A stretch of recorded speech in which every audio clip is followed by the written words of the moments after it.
السلام علیکم ورحمۃ اللہ وبرکاتہ۔ اعوذ باللہ من الشیطان الرجیم، بسم اللہ الرحمن الرحیم۔ شرک کے بارے میں بتانے کے بعد اب بات ہو رہی ہے اللہ کو چھوڑ کر شیطان کو معبود بنا لینے کی۔ شیطان کو اس معنی میں تو کوئی معبود نہیں بناتا کہ اس کی عبادت کرتے ہیں اور اسے الوہیت کا درجہ دیتے ہوں۔ البتہ معبود بنانے کی صورت یہ ہے کہ آدمی اپنے نفس کی باغیں، اپنی ڈور جو ہے وہ شیطان کے ہاتھ میں دے دے اور جدھر جدھر وہ چلاتا جائے وہ ادھر ادھر چلتا جائے، گویا کہ وہ اس کا بندہ ہے اور شیطان اس کا خدا ہے۔ اس سے معلوم ہوتا ہے کہ کسی کے احکام کی بے چون و چرا اطاعت اور اندھی پیروی کا نام بھی عبادت ہے، اور جو شخص اس طرح کی اطاعت کرتا ہے وہ دراصل اس کی عبادت کرتا ہے۔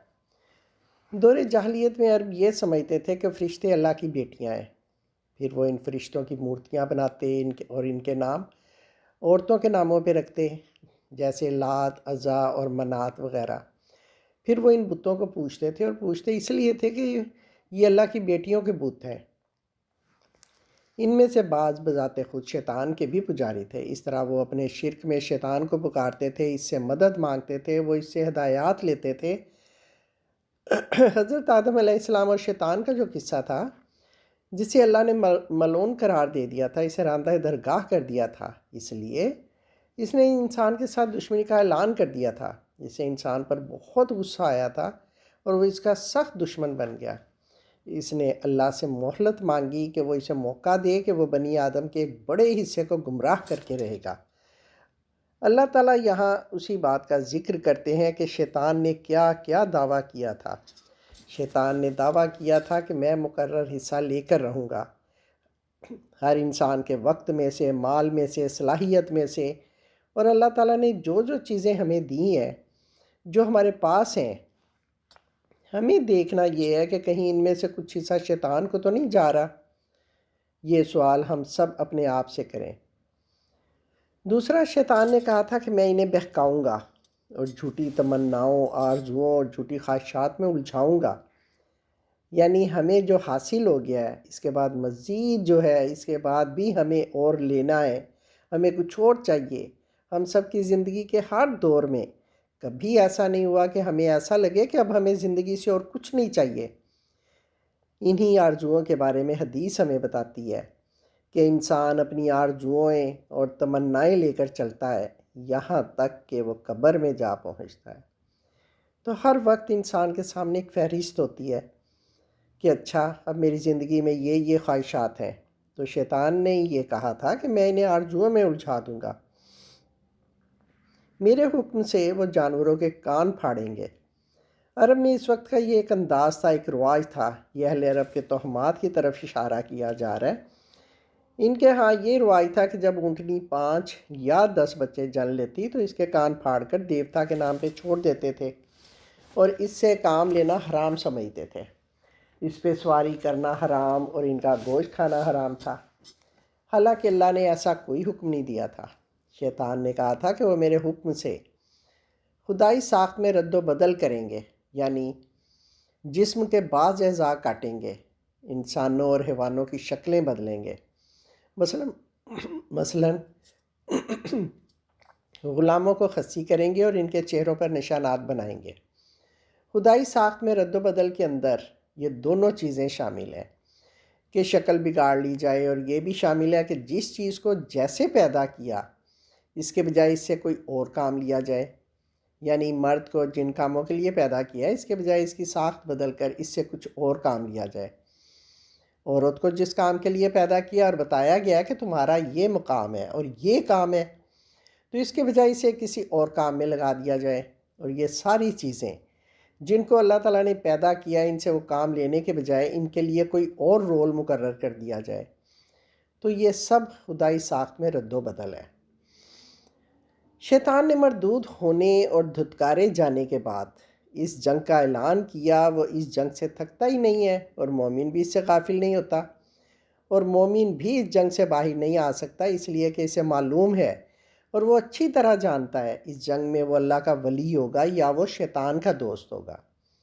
جو شخص اپنا مددگار اللہ کو بنا لے وہ کامیاب ہو جاتا ہے، اور جو شخص شیطان کا ساتھی اور مددگار بن جاتا ہے اور شیطان کی امداد کرتا ہے وہ ہلاک ہو جاتا ہے، وہ سراسر نقصان اور گھاٹے میں ہوتا ہے۔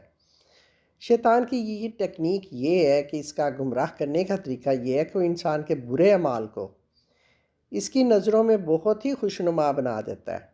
وہ انہیں باور کراتا ہے، انہیں یقین دلاتا ہے کہ اس میں اس کا فائدہ اور دنیوی اور اخروی کامیابی ہے، اور اس طرح انسان خوشی خوشی ہلاکت کی طرف بڑھ جاتا ہے۔ حالانکہ شیطان کا وعدہ تو محض فریب ہے۔ شیطان کا سارا کاروبار ہی وعدوں اور امیدوں کے بل پہ چلتا ہے۔ وہ جب کسی کو غلط راستے پہ لے جانا چاہتا ہے تو اس کے آگے ایک سبز باغ پیش کرتا ہے، کسی کو لطف و لذت اور کامیابی کی امید، کسی کو صداقت تک پہنچ جانے کا اطمینان، کسی کو یہ بھروسہ کہ نہ خدا ہے اور نہ آخرت، بس مر کے مٹی ہو جانا ہے، کسی کو یہ تسلی کہ آخرت ہے بھی تو وہاں کی گرفت سے فلاں کے طفیل اور فلاں کے صدقے میں بچ نکلو گے۔ غرض جو جس وعدے اور جس توقع سے فریب کھا سکتا ہے، اس کے سامنے وہ وہی پیش کرتا ہے اور اسے اپنے اس جال میں پھانس لیتا ہے۔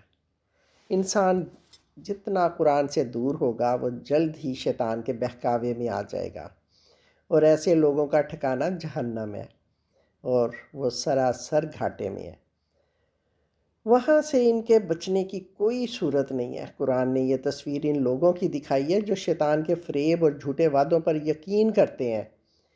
اب ان لوگوں کی تصویر کشی کی جا رہی ہے جو اللہ کے سچے وعدوں پر ایمان لاتے ہیں، ان پر یقین کرتے ہیں، تو اللہ تعالیٰ ان سے وعدہ کرتے ہیں کہ وہ جنت کے باغوں میں داخل ہوں گے جن کے نیچے نہریں بہتی ہوں گی، اور وہ وہاں ہمیشہ ہمیشہ رہیں گے۔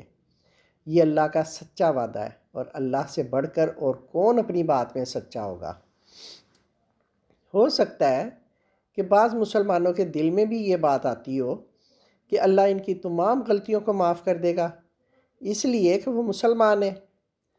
چنانچہ یہ آیت ایسے ہی حالات کی تردید کے لیے اتری۔ کہا جاتا ہے کہ عملوں پر ہی سب کا بیڑا پار ہوگا، تمام لوگوں کے لیے ایک ہی معیار ہے، خواہ مرد ہو یا عورت۔ سب لوگ اللہ کی طرف متوجہ ہو کر سر جھکائیں، نہایت عاجزی کے ساتھ اللہ کی عبادت کریں اور ملت ابراہیمی کے اصولوں کا اتباع کریں جو عین اسلام ہے۔ اس لیے کہ ابراہیم علیہ السلام کو اللہ نے اپنا دوست بنایا ہے۔ مرد اور عورتوں کے درمیان اعمال اور جزائے اعمال کے اعتبار سے کوئی فرق اور امتیاز نہیں ہے۔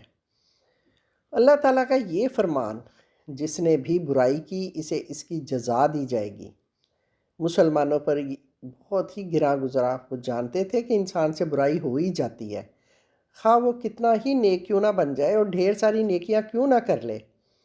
یہی وجہ تھی کہ وہ اس آیت کو سن کر کانپنے لگے۔ امام احمد فرماتے ہیں، حضرت ابو بکر رضی اللہ تعالیٰ عنہ نے فرمایا، رسول اللہ، اس آیت کے بعد فلاح کس طرح ہوگی؟ اللہ فرماتے ہیں، ہم نے جو برائیاں کی ہیں ان پر ہمیں سزا ہوگی۔ اس پر نبی اکرم صلی اللہ علیہ وآلہ وسلم نے فرمایا، ابو بکر، اللہ تمہیں معاف کر دے، کیا تم بیمار نہیں ہوتے؟ کیا تم تھکتے نہیں ہو؟ کیا تم پریشان نہیں ہوتے؟ کیا تم آہیں نہیں بھرتے؟ تو انہوں نے کہا کہ ہاں۔ تو آپ نے فرمایا، ان چیزوں پر بھی تمہیں جزا دی جائے گی۔ ترمذی میں ابو بکر ابن مردویہ کی روایت میں ہے کہ حضرت ابو بکر فرماتے ہیں، جب یہ آیت اتری تو میں حضور کے پاس تھا، تو حضور نے فرمایا، ابو بکر، تمہیں بتاؤں کہ ابھی کیا آیت اتری ہے؟ تو ابو بکر کہتے ہیں کہ میں نے کہا، حضور بتائیے۔ حضور نے مجھے یہ آیت پڑھ کر سنائی تو معلوم نہیں میں نے اس طرح محسوس کیا کہ میری پیٹھ میں کچھ ٹوٹ گیا ہے اور میں سیدھا ہو گیا۔ اس پر رسول اللہ نے پوچھا، ابو بکر تمہیں کیا ہو گیا ہے؟ میں نے کہا کہ میرے ماں باپ آپ پر قربان ہوں، ہم میں سے کسی نے برا کام نہیں کیا ہے، اور آیت کا مطلب تو یہ ہے کہ ہمیں تمام برے کاموں کی سزا دی جائے گی۔ اس پر رسول اللہ نے فرمایا، ابو بکر، تم اور اہل ایمان کو اس دنیا میں جزا دی جائے گی یہاں تک کہ تم اللہ کو اس حال میں ملو گے کہ تمہارا ایک گناہ بھی نہیں ہوگا۔ رہے دوسرے لوگ تو ان کی سیاہ کاریاں جمع ہوں گی اور قیامت کے دن انہیں اس کی جزا دی جائے گی۔ ابن جریر رضی اللہ تعالیٰ عنہ سے روایت ہے، حضرت عائشہ رضی اللہ تعالیٰ عنہ نے حضور سے عرض کیا، حضور مجھے قرآن کی سخت ترین آیت معلوم ہے۔ آپ نے فرمایا کون سی؟ تو میں نے کہا جو بھی برائی کرے گا اس کا پھل پائے گا، اور اللہ کے مقابلے میں اپنے لیے کوئی حامی و مددگار نہ پا سکے گا۔ تو آپ نے فرمایا بندہ مومن پر مصائب آتے ہیں۔ مسلم، ترمذی، نسائی میں حضرت ابو ہریرہ رضی اللہ تعالیٰ عنہ سے روایت ہے کہ جب یہ آیت نازل ہوئی تو یہ بات مسلمانوں کو بہت گراں گزری۔ اس پر رسول اللہ نے فرمایا درمیانی فاصلے بند کرو اور ایک دوسرے کے قریب ہو جاؤ، اس لیے کہ مسلمان کو جو مصیبت بھی آتی ہے اس کی وجہ سے اس کے گناہ معاف ہو جاتے ہیں۔ جو مصیبت بھی اس پر آئے یہاں تک کہ ایک کانٹا بھی چبھے۔